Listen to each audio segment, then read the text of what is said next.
It's been about a month after looking into it, and we are back with the Sports by Schmucks podcast here, episode 26, in honor of his amazing goatee, the Adam Lind edition of the podcast. May he heal quickly, so you can see that beard back in action. And hit some home runs, or keep his 340 average. But mainly the goatee. Yes. That's what the team's missing is the goatee. It's just all chemistry. So with us today, as always, is Sean. Nobody else, just me and Sean, as always. So since that, and we know the World Cup is going on as I'm watching the game as we're recording this. It's just 2 minutes into the Russia-Korea game, so you know about what time we were recording it. Since Kieran is unavailable to record tonight, we're just going to go ahead and talk about what else has happened in the world of sports. Mainly, it's something like the Stanley Cup was decided, and the NBA Finals. The Larry O'Brien Trophy was given out, or some stuff has happened in the Western Hemisphere. Well, no, I guess I'd say Northern Hemisphere. Does that count? Yeah, Brazil would be the Southern Hemisphere. Yes. Yeah. Okay. Geography, not my strong suit. So we'll get right into the NHL Stanley Cup. Of course, the NHL Stanley Cup. It was given out Friday night. Fantastic hockey game, double overtime game that decided it, with Alec Martinez finishing the New York Rangers off in that second overtime period. What, Sean, would be your biggest takeaway from that game? From just that game, or the series? From the series, I should say. The series. The Kings are really good. And Jonathan Quick, when he needs to be, is probably the best goaltender in the world. In my opinion, when he needs to be. I don't necessarily agree with you that he's the best goalie in the world. He's up there. He's top 3 for sure. Who would you say is number 1? I know we get a little off topic here, but who would you say number 1 then? After this season? Yes. Maybe Carey Price. Really? Well, the way that he played at the Olympics. Oh, yeah. The way he carried Montreal into the Eastern Conference Final. And who would you put it to then? Lundqvist. Okay. You're aware that Quick just beat Lundqvist, right? I am very well aware of that. Okay. But if you put Lundqvist on the LA Kings, they don't lose in the Western Conference Finals. They don't ever lose to Chicago last year. Sure. I think Quick's a better big game goalie, I guess, let's say. Is that fair to say? I guess so. I mean, every game he won was in overtime. Except for Game 3. But they won one. The last game over Chicago, overtime. Game 1, overtime. Game 2, overtime. Game 5, overtime. But in that if you're saying that same thing, Lundqvist has won his last 5 Game 7s. True. So and then even then on the bigger stage, Carey Price ended up winning the gold medal, but Quick lost to Canada. Granted, he only gave up a goal, but he still didn't do it. He still technically didn't do enough. I mean, I guess you can argue Lundqvist gave up 3, but Sweden was just terrible in that game. Yeah. But we're getting way off topic here. I agree to disagree, I guess. Yeah. We're going way off topic. Getting back to the Stanley Cup. So you're just saying LA was too good for New York that series? Yeah. Nothing wrong with the Rangers. They've had a hell of a series. Come on. Push 3 games to overtime. That's pretty damn good. That's just one bad bounce. That's one penalty away from them having the Stanley Cup instead of Los Angeles. I just think Los Angeles being there before and having a lot of big-time players just playing really well at the right time and Quick just stepping up and saving his brains out? I don't know. Okay, standing on his head was probably the more common phrase for that. Thank you. It's hot. It's hot. Milk was a bad choice. I like what you're saying about LA was just too deep too. They could roll out 4 lines. 3, yeah. 1 through 3. They could roll out 4 lines consistently and get scoring from each line. Yeah.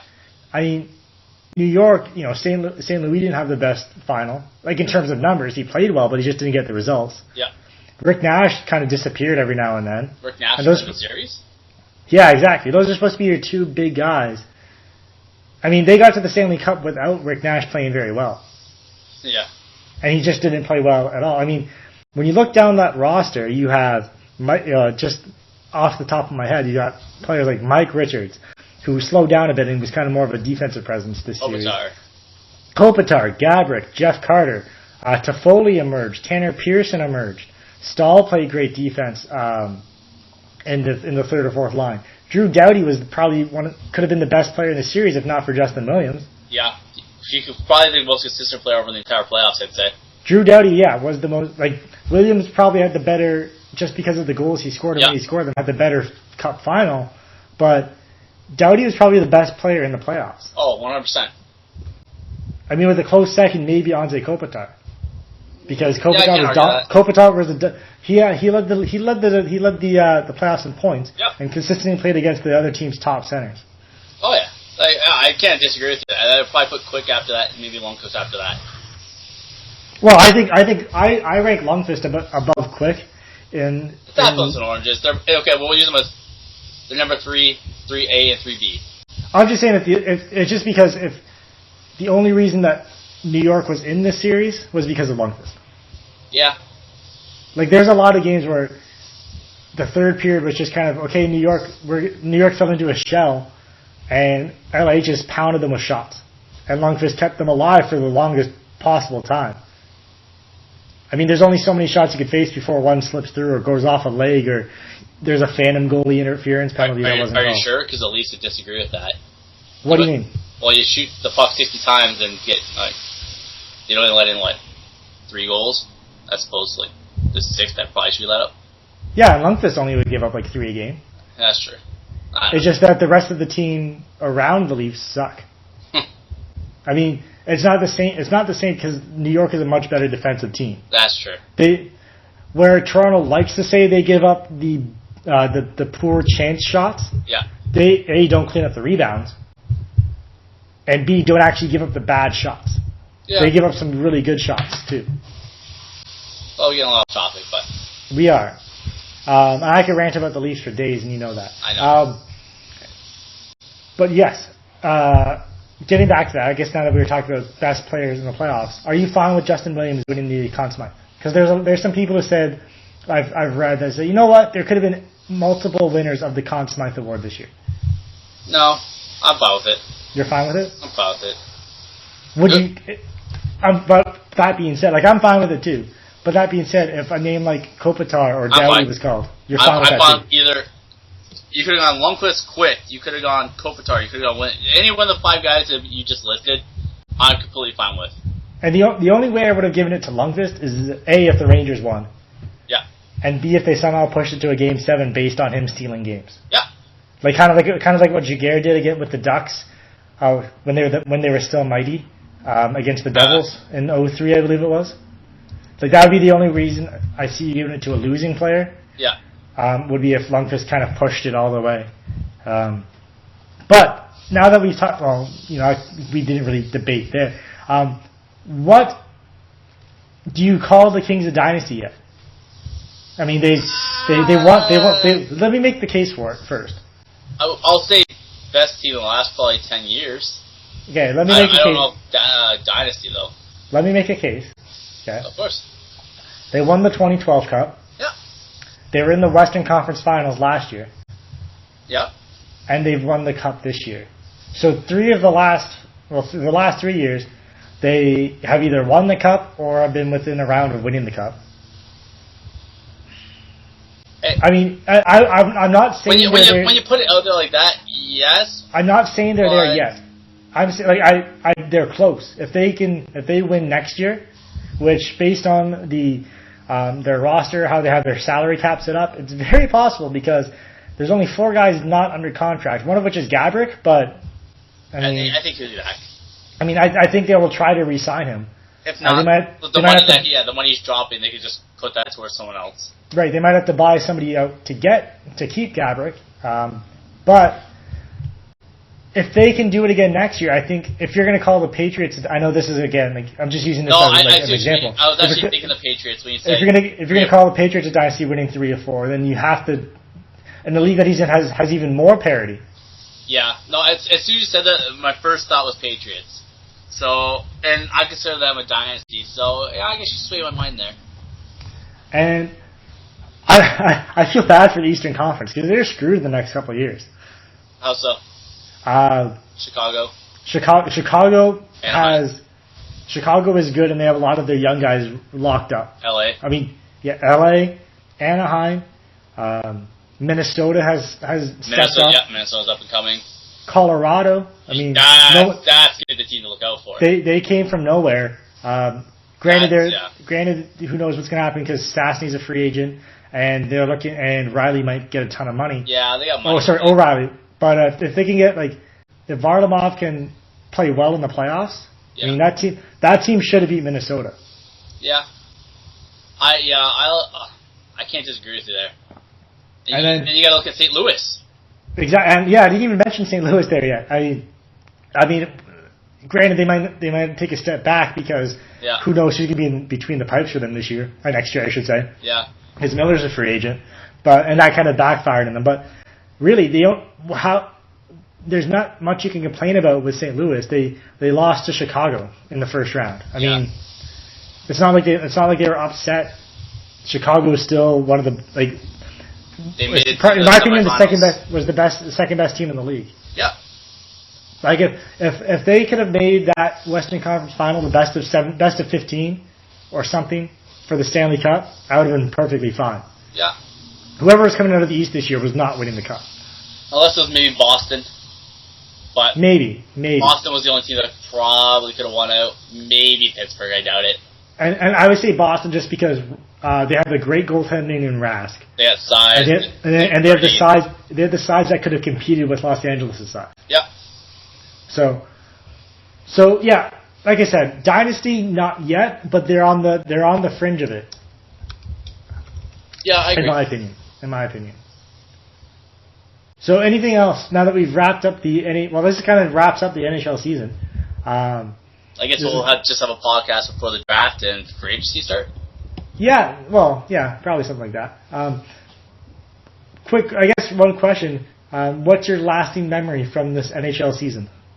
This season? Yes. It's hard because you got to throw the Olympics in there too, which that's where my first thought goes this season. Okay. But I'm strict NHL regular season or playoffs only. Colorado. The emergence. The rise of Colorado. I'm going to throw it out there right now. They will be in the finals next year. They'll be in the finals next year. Yes. I said this. They needed the 1 year to get locked out, get that experience. Next year. Okay. They'll be in the finals. Okay, that's fine. Sean has the Colorado Avalanche in the finals next year. Already. Already, yeah. And my opinion is going to be we're going to see a couple, maybe two new teams. Two more years of LA, Chicago in the conference finals. You think so? Yeah. Okay. I just think there's no reason unless there's an injury, but because we're looking a year in advance, you don't want to predict injuries or anything like that. The way that the rosters have shaped up, neither team is going to lose anything. Yeah, I say Colorado, Boston again. I say Colorado, Boston. Okay. That's a nice prediction to wrap up your NHL thing. My lasting memory is it's going to be one of two things, and not Stanley Cup related stories. The Leafs collapse just because it hits so close to home. Not really anymore. What do you mean? Well, emotionally hits close to home. And then number two would be the collapse of the Sharks in the first round. You mean something that everyone else predicted? Well, not that, but like this is going to be the year that something's done. That people are gone. That was the window firmly closing and slamming down on the fingers of Joe Thornton. Also, Vancouver having a really terrible U2, and they're I think it's more on Tortorella than on Vancouver. So we'll go now. We'll go from one potential dynasty to probably just a dynasty. In my opinion, what you predicted, rightfully so, and I will give you credit for that. Thank you. Right off the bat, the San Antonio Spurs defeated the Miami Heat, and not even just defeated, soundly beat. 50 points every game. Yeah. Every game. That's embarrassing. They manhandled the Heat. The Heat were just out of gas. Yes, they were. That's 5 championships in 15 years for the Spurs. That's Duncan's 5th ring. That's Parker and Ginobili's 4th. So good. Pop. I think Pop has the same as Duncan now, right? I believe so off the top of my head. I think Pop only had championships for one big coach in the Spurs. So yeah, 5. Yeah. So when does this Spurs team get old? Considering how they play and how Pop, they could probably go another 2 years. Yeah. I think 2 years. That's it. Duncan's gonna be ancient at that point. Well, he'd be 40 in 2 years. The way he plays and he plays physical, but he plays like a finesse physical. I don't know how to describe. I know what you're saying. He uses his body, but he doesn't. He's not consistently banging in the paint. Yes. I know. Yeah. So he could probably go another 2 years. Ginobili, those guys are starting to slow down, but that's because their game relies on speed. For the most part, especially Parker's is relied on speed, and Ginobili's as well. But you get Kawhi Leonard coming up, he won the MVP this year. The old guys are starting to get old, and the new guys are coming in. They're just not as good, but they're pretty damn good. So, I agree with you that, and they don't build through free agency either. They build through the draft. And that was a fantastic thing. They had posters all over San Antonio that said "built, not bought," which was fantastic. Yeah. I agree with you that I think Duncan could play a couple more years. My mind starts thinking, what's left for him? If he retired tomorrow, I wouldn't be surprised. Nope. Because he's done it all. He's won 5. MVP, Finals MVP, NBA championships, NBA All-Star games, and gold medals. Best power forward of all time. Yep. And you go out on top. I don't think there's a top. I still think they could probably win it next year or the next 2 years. Possibly. If he wins 2 more or at least 1 more, do you put him in that? I know it's gonna be weird to say the GOAT, the greatest of all time talk. I find it hard to give him the greatest of all time. He's the best power forward of all time, hands down. What if he comes back, has another season like he did this year? Maybe doesn't win the finals, and then his final year he wins the finals and just has a great year. Do you put him up there for his longevity, consistency, for the championships? He has been very consistent, but with the way that they played him the last few years, it has been his team, but he hasn't always been the focal point. Yeah. He hasn't consistently taken over games. He takes over games, but there's been times it wasn't like he won a series where it's okay guys, get on my back. True. At least nothing I can think of off the top of my head. But he hasn't needed to do that though. Exactly. With the team around him, he doesn't have the greatest of all time, but he's got a good team. Exactly. That's what I mean. He's the representation of what can be achieved with with one of the top 10, if you for sure top 10, maybe top 5, depending on how you rank things, of all time. It shows you what you can do when you build properly a nice team around a player like that. Yeah. I mean, I wouldn't lean towards him being the greatest because I feel like a player like Michael Jordan was able to take over the game in more aspects. And he was able to affect the game much more consistently than Duncan was. Yeah, that's just my personal opinion.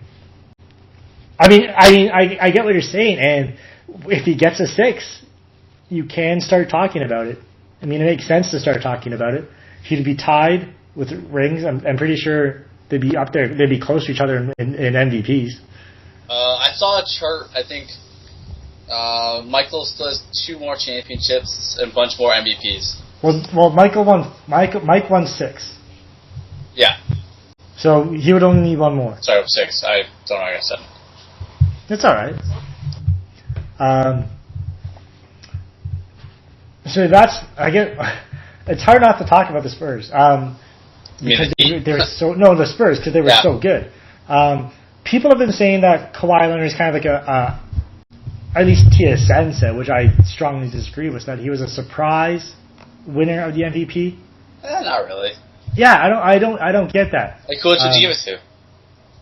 Well, they could have given it. They probably could have given it to Duncan. They could have given it to Parker. They could have even given it to Boris Diaw. Which, if you told me 2 years ago Boris Diaw would be in consideration for a Finals MVP, I would have died. I just would have laughed in your face and then told died. you to, and I would have called you Rob Ford because you'd be smoking crack. Ew. Yeah, timely references here on the Sports by Schmucks podcast.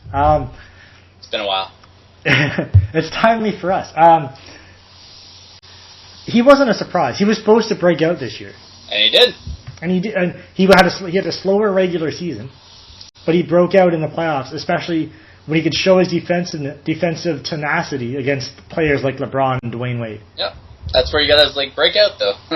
So exactly. Right. Exactly. Speaking of LeBron, Dwayne Wade, where do the Heat go from here? Obviously, looking at them, they were, like you said, they were gassed, and there was a report saying they don't want to take less money to stay together anymore. They feel like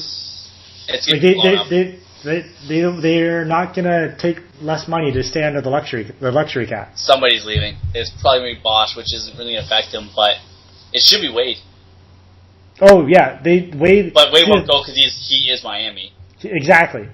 So it's going to be Bosch, and then they're not going to really. They're going to try to get Carmelo, and then that's not going to help their situation because they're just already crippled cap wise. Yeah. So I don't think LeBron opts out this year, but I don't think they're going back to the finals.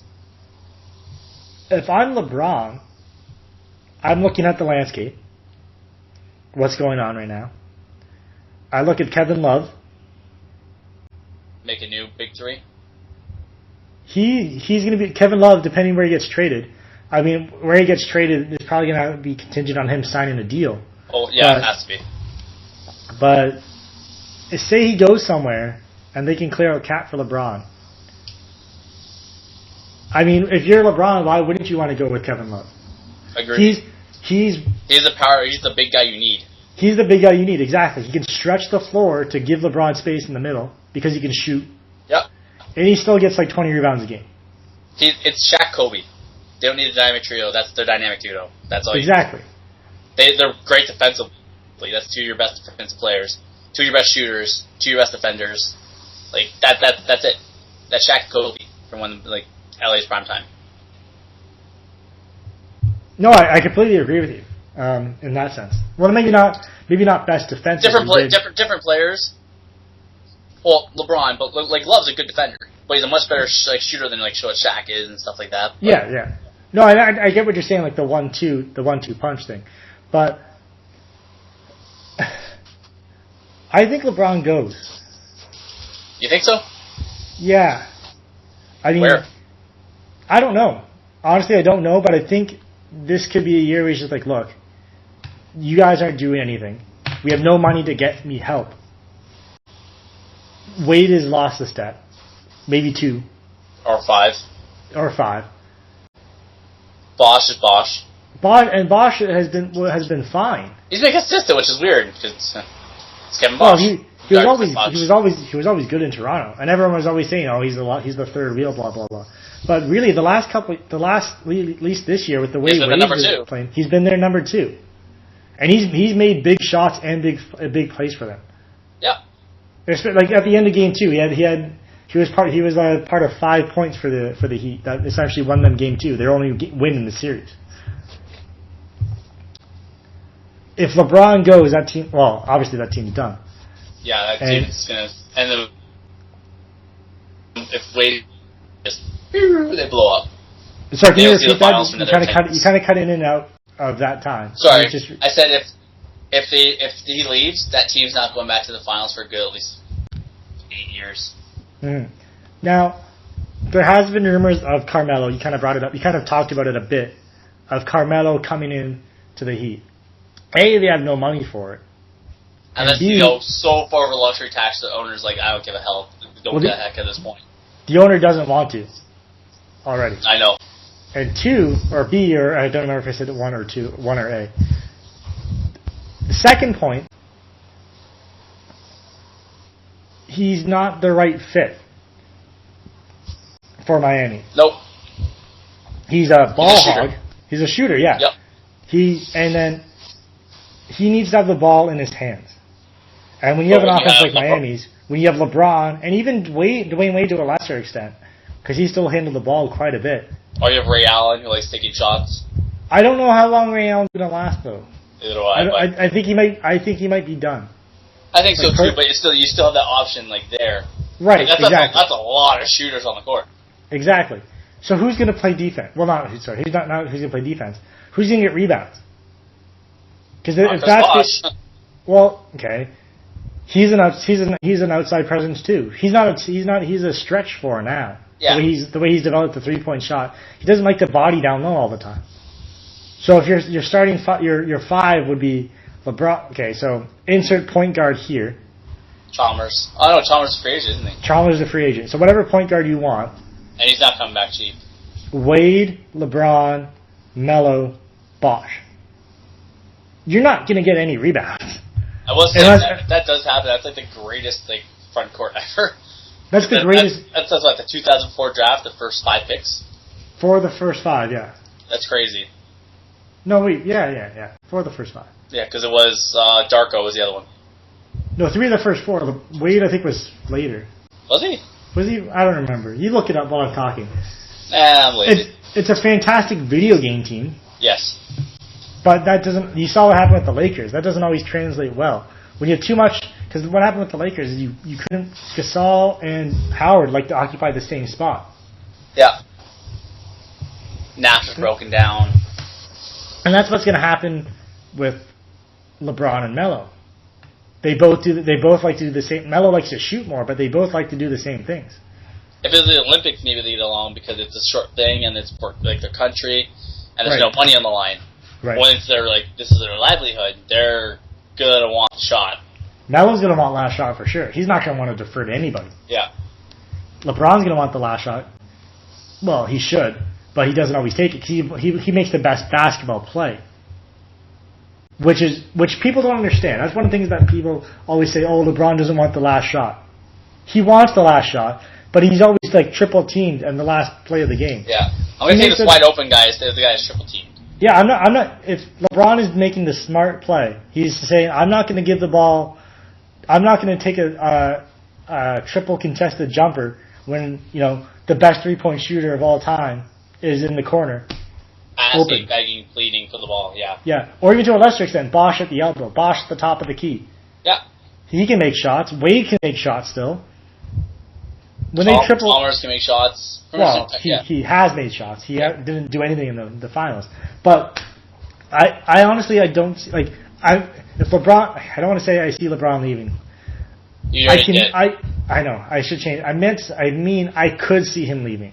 Oh yeah, we can all see him leaving. No, but you said he's gonna. You say you think he's gonna stay. I think so. I'm leaning towards him leaving. Okay. Or if not this year, next year for sure. Oh yeah, for sure next year. Forget this not 1, not 2, not 3, not 4, not 5. Which, by the way, the Spurs had a fantastic shirt. Yeah. It was fantastic. The not 1, but not 2, but 3, but 4, but 5. It was fantastic. We're going to move on now.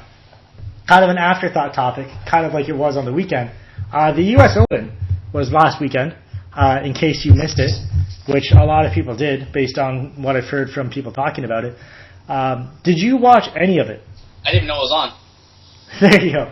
I watched Thursday, and then Keimer got up to such a huge lead, I just kind of was like, oh, okay. Checked in on Sunday. You're still up 8 strokes. So I was like, all right, well, this is done. I'll go back to watching World Cup. Big gulps, huh?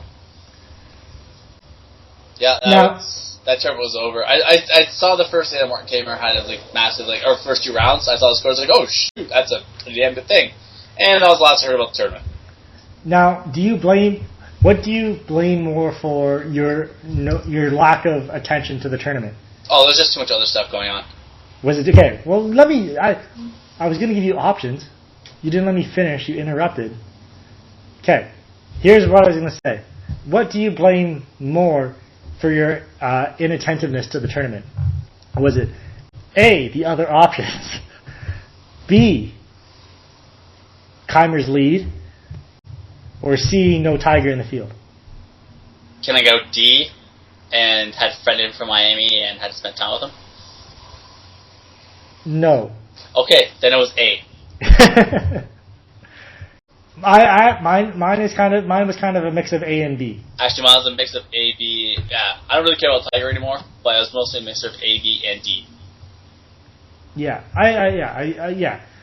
I mean, it's one thing if there's a lot of other stuff going on, but on Sunday when you want to watch a tournament to see who wins, if he's up 10, there's no drama to watch it. Nope.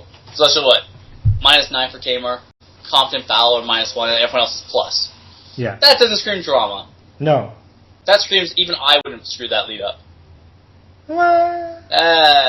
Depends on the day. Yeah. In your hip. And the hip.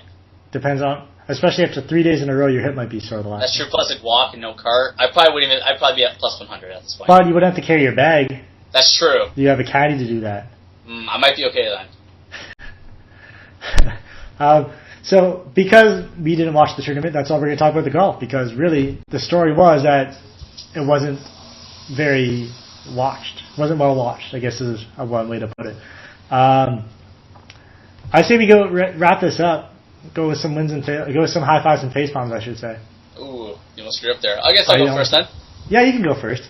I'll let you finish up. You always finish off on a happy, cheery note. Thank you. Yeah, you're welcome. My fail is going to be towards Jimmy Graham and the fact that he's going to arbitration over whether he's a tight end or a wide receiver. Now, I get why he's doing it, because there's a $5 million difference between the caps for a wide receiver and a tight end. But you're a tight end. Accept you're a tight end. Accept your $7 million that you're going to make more than every other tight end in the league, and be happy. If you're a wide receiver, you'd be listed as one, the Saints would list you as one. You even listed your own Twitter that you are a tight end. Give it up. You're not getting an extra $5 million. Maybe some other team is going to swoop in and say, okay, I'm going to pay you more than give up 2 picks to the Saints. But it's not going to happen. So that's my fail for the week, is Jimmy Graham thinking he's a wide receiver. Before you move on. Yes. If I'm Jimmy Graham, why would I want, I get why you want more money. Yes. But and it's not this money is not in my face. So it's a lot easier for me to say this when I'm not staring at, a $5 million difference. No, I get that, but No, let me finish. Sorry. Why would I want to list myself as a wide receiver, get that extra money, and hamstring my team who can't put anybody else on the field? Yeah. Because if he wins this, he screws the Saints. Exactly. Sure, you get paid, but you're not going to win a championship. No. You've just handcuffed your team. Because they'll need to pay you that, or they don't pay you at all. Yeah. So either someone's going to trade for you, you screw the Saints, who are going to have to cut someone that has $5 million. If these signs were 7, they're right up against the cap. So they'll have to cut someone if he's considered a wide receiver. So it's just selfish of Graham. And my win is to the legacy of Tony Gwynn, probably one of my favorite players growing up. Just recently passed away. Yesterday? Yesterday, I believe. Heart attack, I think it was. No, cancer. Was it cancer? Sorry, my mistake. Battle cancer. One of my favorite players growing up, just pure hitter, just a big man, cannon of an arm, great defender. My respect goes up to him. Condolences to his family. Just great overall guy. Well, I don't know if he was a great overall guy. From what I heard, great in the community, but just one of my favorite players growing up. Just sad to see he's gone. Yes, it's very sad. One of the greatest, if not one of the greatest hitters in baseball history. Easily. Probably the greatest in our generation. Eddie Murray maybe, but yeah, 21. Sorry, what name did you say? Eddie Murray. Okay. I'm going to start off. I kind of have 2 face palms to start off. One's just a little quick one that I just remembered. My face palms to United Airlines, who lost Rory McIlroy's clubs when he was flying to Dublin. I think it was Dublin this week. I think it was either yesterday or today that he flew. He has a tournament to play in this weekend. Not anymore. So, not anymore, exactly. So that's just kind of a little short face palm right there. My big overall face palm is going to be to the University of Miami. They have recruited to their women's college basketball team, or are looking to, or sort of have given a full recruitment package to a 9-year-old girl. Is she 6'8"?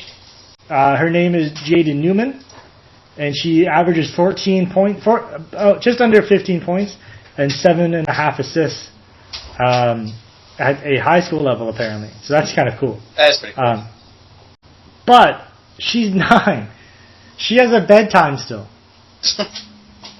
Her parents have to tell her, okay, come inside, you have to go to bed. This has got to stop. Colleges are going into just younger ages and younger ages. Like before, I think I saw like a 12-year-old was getting recruited by a football program. This has got to stop. The NCAA, whatever crooked organization they are right now, they have to put in a cap of an age where you can't talk to players. 15. Or future players. 15. They have to be at least attending high school. Yeah. Make something like that. Like I get you can't I think football you can't even offer to your junior. That's fine. You shouldn't be able to have any form of contact with anybody until they're at least in high school. Yeah. That's just ridiculous. Stop it. Stop it. My high five, I should say, is going to the fans of the Japanese team. Soccer. I was getting there at the World Cup. They lost a tight game to the Ivory Coast. They were up 1-0 going in the second half. They gave up 2 goals in the span of what felt like 20 seconds, but I think it was close to 3 minutes. After the game, they stayed and cleaned up the sections they were in. So I've given them a high five for, you know what, you lost. If it was me, I would have been throwing stuff. But they stayed, cleaned up, and were just, you know what, they were fantastic guests. So kudos to the Japanese fans for that and for being at least somewhat controlled after losing in the World Cup. Also, another high five to them. Their Pikachu is their official mascot, which is awesome, of this tournament, which is fantastic. They flew in to Brazil on a plane painted with Pokemon. Awesome. Fantastic. So that wraps it up here for the podcast today. I bet Sean's going to be starting soon on his division previews for the NFL since we're in June and in a month and a half we're going to be in training camp. Yep, I will be starting. I just had a friend in from Miami. Been spending a lot of time with him, but now that he's gone home. Did he give you any insight into the Dolphins? No, he hates sports, but he did buy me a Miami Heat hat, which I refuse to wear to this point. Good to know that money was well spent. Well, I'm wearing it now that they've lost. Okay. Now I won't be a bandwagon fan. Oh, you could just burn it in front of Rob Perez. That'd be too much pleasure. So you're going to be working on that. I'm just going to be lazy because I have a job. Like you have a job too, but my job involves me writing, and so it's kind of tedious for me to write again after. So I kind of lose motivation. Well, you can always post your articles from the paper. Which I started to do, and then I haven't done in a while. But I should do that one, especially the one I wrote about the Kings being a new dynasty. Or working their way, the Western Conference being the dominant conference for the next at least 5 years in the NHL. I just think this is a way to pimp yourself out to more people. I could. So yeah, that's our show for today. Sean on the Twitters is at Sean_McD2. Yep. I am at SmithBR10. We are at Sport by Schmucks. Follow us there. Our blog is sportsbyschmucks.blogspot.ca. YouTube, you can see us here. Like and share and subscribe if you want to see more content. Hopefully, we'll be posting more now that summer's here. Maybe we can get some more free time. Well, you have the podcast possibly tomorrow with Kieran. Yes, we will be working on that depending when this gets posted, either tomorrow or today. There you go. Wednesday night is the goal for the FIFA podcast. Based on, we'll probably just talk about the first leg of the, shouldn't say leg, the first go around through the group. Probably just focus on that. Sounds and like there were some good games in that. I don't know if you watched a lot of it. I've watched like basic parts of the tournament, but yeah, like Portugal getting blown out, happiest moment of my life. I would have loved to have been in Hamilton to see Portugal get demolished because James Street was quiet. Exactly. So that signs us off for today. Enjoy the weather out there while it's still warm. We don't want any more polar vortexes anytime soon because you know what? We're almost 6 months till Christmas.